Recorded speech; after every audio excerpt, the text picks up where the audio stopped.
ভাই তোর কাছে আমি 150 টাকা ভাই দিবি না? ভাই তুই তো 150 টাকা পাবি আমার কাছে। 150 টাকা ভাই তোর কাছে। তুই আমাকে 150 টাকা পাবি। দেখ ভাই অত কে চালামি জান না, আমি তোর কাছে 150 টাকা পাই, মানে 150 টাকা দেওয়া লাগবে। বেটা তুই আমাকে 150 টাকা পাবি। না 150 টাকা মানে বুঝি না ভাই, তুই 150 টাকা দিবি। আমি তোর নানির সামনে একটা 50 টাকার নোট আর একটা 100 টাকার নোট দিচ্ছি, আমার 150 টাকাই লাগবে, আমি কিছু জানি না। আমি 150 টাকায় 1 টাকা বেশি দেবো না। এখানে একটুখান দাঁড়া, আরেকটা লোক ছিল তারকে আমি ডেকে আনছি, দাঁড়া তুই এখানে।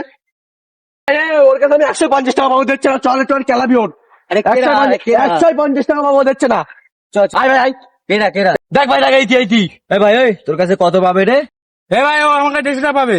দেখেছি ভাই কত বড় হারাম করে, আমি ওর কাছে 150 টাকা পাবো, পুরো ওর নানির সামনে টাকা দিয়েছি ভাই। আরে পাগলা, ওই 150 টাকা আর 150 টাকা এক হয়। ভাই ভাই এর মনে বিড়ি খাওয়ার পকেটে টান পড়ে শালা, ওই জন্য এরকম করতে শালা মারবো। বেরো তুই বেরো। ভাই তুই চ, ভাই তুই চ, তুই চ। তুই টাকা দিবি তুই আমার 150 টাকাই দিবি, তুই সর। তোকে আমার 150 টাকা